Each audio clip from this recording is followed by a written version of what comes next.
Halo pemirsa, apa kabar? Selamat malam. Kembali berjumpa bersama saya Maria Francisca dalam acara dialog khusus dengan mengambil topik saat Mas Maji harus bicara. Di studio kami telah hadir keempat narasumber yang spesial pada malam hari ini dengan warna hitamnya yang khas. Saya akan menyapa terlebih dahulu untuk KRAT Haji Tarmaji Budiarsono Adinagaro SE. Selamat malam Mas Maji. Selamat malam Mbak. Beliau adalah Ketua Dewan Pusat Bidang Idealisme atau ke-SH-an. Kemudian di sebelah Mas Maji ada Kolonel Purnawirawan Richard Simorangkir. Selamat malam Mas Richard. Selamat malam. Apa kabar? Baik. Baik. Beliau adalah Ketua SHT Pusat Bidang Organisasi dan Teknik ya. Kemudian di sebelah Mas Richard tepatnya ada Dr. Aliadi Ika MM. Selamat malam Mas Ali. Selamat malam. Assalamualaikum. Waalaikumsalam. Beliau adalah Ketua Cabang Surabaya. Kemudian yang terakhir ada Haji Hari Wuryanto SHMAK. Selamat malam Mas Hari. Selamat malam. Apa kabar? Alhamdulillah baik. Beliau adalah Sekretaris SHT Pusat ya. Kemudian di studio kami juga ada para penonton yang juga khas. Bisa kita minta aplaus? Yang juga khas dengan warna hitamnya, khas dengan semangatnya ya. Jadi sebelum acara berlangsung memang sudah nanti sedikit ada surprise ya di tengah dialog ini. Tapi sebelum kita berbincang-bincang membahas tentang topik kita pada malam hari ini, saat Mas Maji harus bicara, kami akan menampilkan satu visual berikut ini.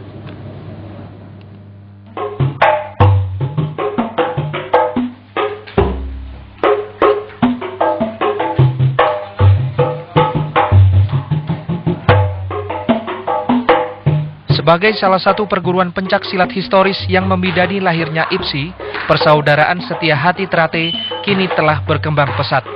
Bahkan bisa dikatakan menjadi perguruan pencak silat terbesar di Indonesia. Persaudaraan Setia Hati Trate yang didirikan tahun 1922 di Pilang Bangau, Madiun oleh Ki Hajar Harjo Utomo merupakan perguruan pencak silat yang di dalamnya mencakup semua pencak silat yang ada seluruh negeri ini. Perguruan Setia Hati Trate juga telah menelurkan atlet-atlet pencaksilat yang telah menjuarai baik tingkat lokal maupun nasional.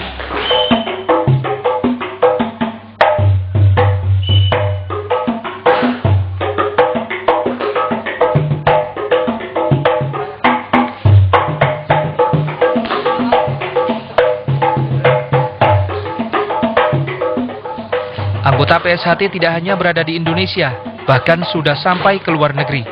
Pada bulan Syuro, banyak para calon anggota PSHT dari luar negeri yang disahkan di Padepokan Pusat di kota Madiun ini. Memang tidak semua calon anggota baru harus disahkan di Padepokan Kota Madiun. Para calon pendekar tersebut bisa disahkan di tingkat cabang kabupaten. Hal tersebut dimaksudkan agar tidak terjadi gesekan dengan perguruan lainnya. Karena dalam setiap pengesahan, dalam menerima anggota baru, PSHT bisa mengesahkan ribuan bahkan puluhan ribu di seluruh wilayah cabang yang tersebar di Indonesia dan luar negeri. Ini membuktikan bahwa perguruan PSHT sudah go internasional.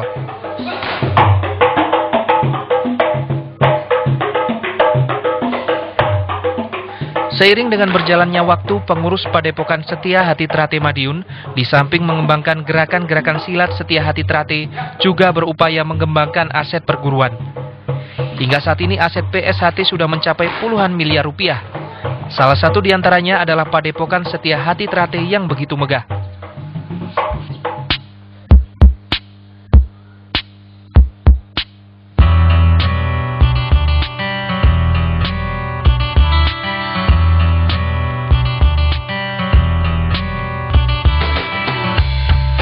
Selain Padepokan juga memiliki alat transportasi dan berupaya mengembangkan pendidikan yang bernama SMK Pariwisata.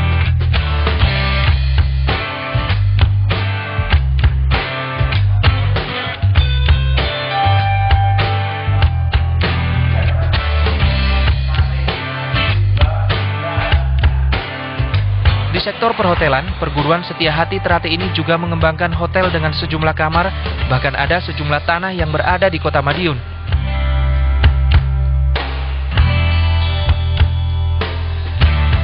Selain itu di Padepokan ini juga ada sebuah ruangan yang menyimpan mahar dalam bentuk uang recehan dari nominal Rp100 hingga Rp1.000 yang tersimpan di 14 karung.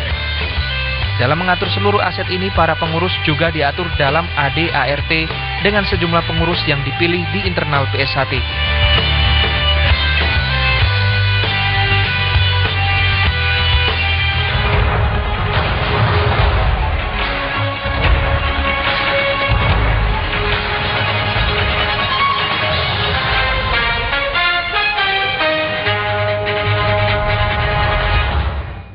Ya pemirsa, itu tadi gambaran singkat tentang profil persaudaraan Setia Hati Teratai Pusat yang berada di Madiun. Dan langsung saja saya akan bertanya pertama untuk Mas Maji.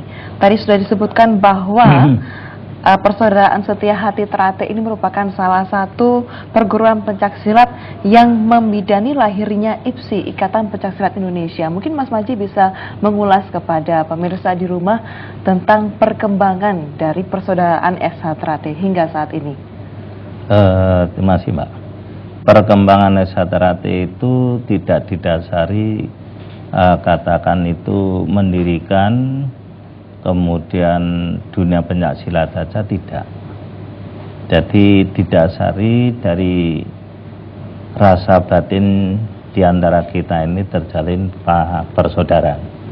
Memang SH Teratai lahir zaman penjajahan tahun 22 yang dilahirkan oleh Bapak Arjotomo, yang semula itu hanya didik kepada teman-temannya, tapi tidak taunya minat para pemuda cukup banyak, dan Pak Arjotomo itu memang seorang pejuang, dan beliau itu mendapatkan pengakuan pemerintah sebagai salah seorang perintis kemerdekaan.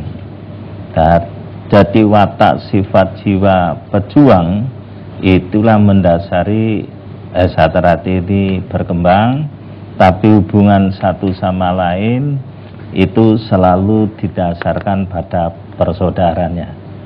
Ini perkembangan pertama. Nah, beliau pada saat sekitar tahun 32 sampai 38 beliau itu hampir tiap saat itu keluar masuk penjara, dan di usia pada tahun 38 beliau itu sudah katakan itu terserang penyakit, sakitnya sakit mati separuh. Tapi anak didiknya dengan penuh kesetiaan tetap menunjuk beliau itu sebagai katakan ketua atau pemimpin di SH Teratai. Bahkan pada tahun 42 atas dasar usulan yang bernama Suratno Surengpati, ya, beliau itu mengusulkan supaya nama yang semula nama PSE, SH Pemuda Sport Club, berubah nama menjadi SH Teratai. Tapi watak sifatnya masih pegurun, masih apa kata guru, dan gurunya itu Bapak Arjotomo. Karena apa? Di saat Jepang masuk untuk mengelabui penjajah, dirubah namanya dari PSE menjadi SH Teratai. Ini awal muasal namanya SH Teratai. Kemudian pada tahun 48 tidak katakan secara terbuka, SH Teratai sudah melangkah mengorganisir agar supaya bisa berkembang. Nah, tahun 52 beliau Bapak Arjotomo itu meninggal. Tahun 53 namanya Pak Sutomo Mangunkusumo itu diangkat menjadi ketua pusat. Nah, disitulah watak sifat katakan berorganisasi itu ada. Tapi hubungan tetap hubungan, biarpun berorganisasi, watak sifat pasedulurannya itu sangat kuat.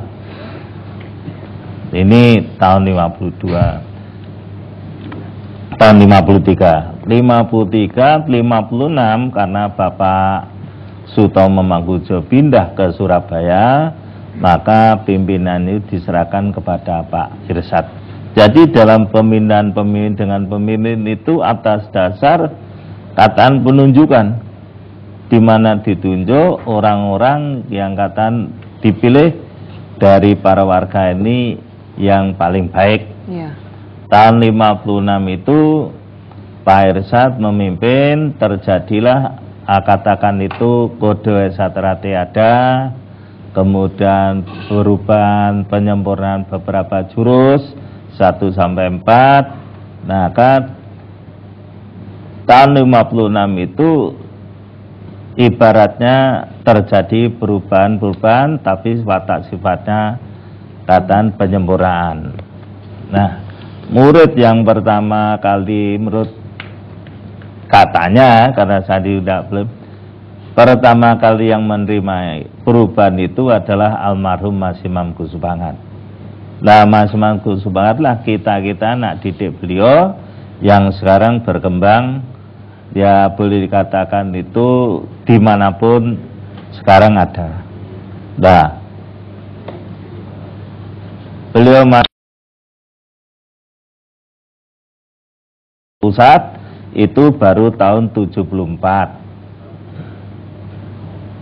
sampai 77 diganti oleh almarhum Bapak Badini. Bapak Badini kemudian diganti oleh saya tahun 81. Disitulah terjadi perubahan.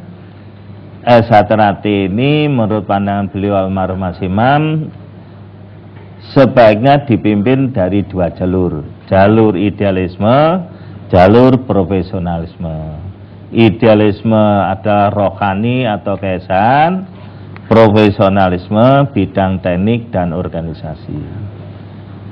Dulu saya belum berpikir, tapi setelah saya renungkan, itu yang sangat tepat, karena rohani dengan jasmani tidak bisa bersama. Sehebat apapun orang itu tidak katakan punya kelebihan, sulit. Jadi kalau rohani ya rohani, jasmani jasmani. Lah, sekarang itu saya kembalikan yang tahun 81, 87 beliau almarhum Mas Imam meninggal. Ini agak sedikit guncangan. Beliau yang mengatakan di Dewan itu belum siap, kita belum siap, sampai tahun 2000 atau 2021. Kemudian karena almarhum Pak Marwoto sebagai Ketua Dewan Pengganti Mas Imam itu meninggal, akhirnya saya luruskan dulu, saya jadikan satu dulu. Perkembangan ini saya mulai berpikir bagaimana menjadikan kembali seperti itu tahun 81. Nah, saatnya sekarang ini saya harapkan saudara-saudara saya sudah dewasa, sudah ngerti dan lebih pandai dari saya, maka pada tahun 2014 ini saya kembalikan lagi idealisme, profesionalisme. Menjadi 2 jalur kepemimpinan lagi. Ya, baik. Ini kita coba katakan sambil menunggu adanya para patan luhur, ini berjalan. Sekarang perkembangan saat terakhir sudah sulit dibendung. Ya. Karena sudah bergerak dari tempat ke tempat, dan hebatnya, kalau sangatan hebat ya, namanya orang milik sendiri, kalau tidak kata hebat siapa lagi katanya. Kecap nomor 1 ya. Kecap nomor 1 semua. Nah, itu tidak pernah promosi, tidak ada katakan akan dibuka latihan, tidak diem, klub. Jadi secara alami begitulah adanya. Mas Richard mungkin ingin menambahkan, kalau tadi Mas Maji mengatakan S1 ini tidak pernah promosi, tapi perkembangannya sudah sampai go internasional. Kiat-kiat apa sebenarnya sehingga S1 itu bisa sampai sebesar sekarang ini? Ya, terima kasih Mbak. Jadi sebenarnya memang S1 ini dari dulu sampai sekarang itu kita tidak pernah promosi. Datanglah beramai-ramai di S1 tidak. Tetapi orang masyarakat itu melihat Mbak, secara lihat, loh, desa Trate kok muridnya kok banyak, ada apa di dalamnya? Maka lama-lama itu masyarakat itu beramai-ramai datang, dan kenyataannya itu yang dia kagumi adalah rasa persaudaraannya. Jadi kalau kita tuh sudah namanya sebelum latihan itu ada salaman, hormat pada pelatih, terus kemudian doa, itu prinsip Mbak. Kalau nggak seperti itu ya bukan Satrate. Terus baru latihan, pulang juga seperti itu. Itu yang dikagumi oleh masyarakat, sehingga saya lihat itu beramai-ramai datang untuk mendaftarkan diri di Satrate. Berarti selain kuantitas muridnya yang banyak, kualitas murid ini juga benar-benar dijaga ya, Oh iya, Mas Mbak. Richard ya. Iya. Dari tahun 2022 dibentuk, Iya. saya lihat juga watak dan sifatnya masih terjaga, mulai dari kesetiaannya, persaudaraannya, kemudian sifat pejuangnya juga Betul. masih sangat Iya, iya, dijaga. betul. Apakah itu memang dalam proses hal itu pengajaran dari pelatih ke murid-muridnya ada kendala tidak, Mas Richard? Kalau menurut saya, kalau pengajaran pelatih kepada murid itu kendala tidak ada. Ya walaupun sedikit adalah yang nakal mesti ada, tetapi sebenarnya kendala prinsip tidak ada. Karena rata-rata kalau mereka sudah masuk, kita didik, kita ajari bagaimana kalau salah minta maaf, terus bagaimana dituturi sampai baik dan sebagainya, sehingga sang murid atau siswa ini dengan pelatih, dengan sesama kawan itu cukup baik dalam latihan. Baik, Mas Panji, sebenarnya filosofi apa atau prinsip apa yang ditanamkan, yang ingin ditanamkan untuk setiap murid SH Trate? Menghargai orang lain, apapun bentuknya, namanya orang itu harus dihargai. Kelebihannya, kekurangannya, dan kita tidak boleh sombong. Maka di dalam menjamin persaudaraan itu ada satu penekanan di saya, saling hormat menghormati, saling sayang menyayangi, dan saling bertanggung jawab. Dari mana mereka berangkat, apapun keyakinannya, agamanya, kekayaannya, kita harus saling menghormati. Tidak perlu kita mengupas kejelekan mereka. Saling sayang menyayangi, kita ini sama-sama miliknya Tuhan Yang Maha Esa Allah SWT. Ya. Kewajiban kita menyayangi. Dan organisasi Persaudaraan Sejati Hati Trate akan utuh, siapapun juga harus ikut bertanggung jawab. Bukan berarti ketua harus tanggung jawab sendiri, enggak. Karena bentuknya pas sedulur aja. Filosofi yang kita ada. Dia harus bertindak berani karena benar, takut karena salah. Berani karena benar, takut karena salah. Nah, sebagai orang SH Trate, janganlah sampai kita ini membuat orang lain susah. Bagaimana kita ini datang ke satu tempat itu harus bahagia, harus senang. Harus membagikan kebahagiaan begitu, Mas Panji, ya? Jadi kita jangan mentang-mentang dupai kuoso dan sebagainya menunjukkan kekuasaannya, enggak. Jadi filosofinya opolane gawe seneng liyan, ojo gawe susah liyan. Luar biasa, Mas Panji. Mas Ali mungkin bisa menceritakan kepada kita semua bahwa tentunya dalam perkembangan SH Trate ini juga berkembang pula fasilitas dan juga aset yang dimiliki oleh SH Trate. Sejauh ini bagaimana, Mas Ali? Oh ya, terima kasih. Sejak Mas Darmaji itu sebagai Ketua Umum SH Trate Pusat di Madiun, ini tahap demi tahap, tahun demi tahun, aset SH Trate itu semakin besar, mulai tanah, bangunan, baik itu bangunan padepokan, pencaksilat, kemudian bangunan penunjang lainnya, bangunan untuk latihan, kemudian juga hotel, bangunan untuk pendidikan, itu semakin besar sampai. Bahkan dari hasil audit yang terakhir, yang karena ini semua itu kemarin Januari 2014 ini sudah kita audit semua oleh akuntan publik dari Jakarta, itu nilainya sekitar 29 miliar nilai saat ini, karena ini di Madiun nilainya sekitar, tapi jumlah bangunan ini semakin bertambah. Makanya ke depan pun kita harapkan perkembangan SH Trate itu asetnya tidak hanya di Madiun saja. Kita masing-masing cabang sudah akan mengembangkan, ingin memiliki suatu padepokan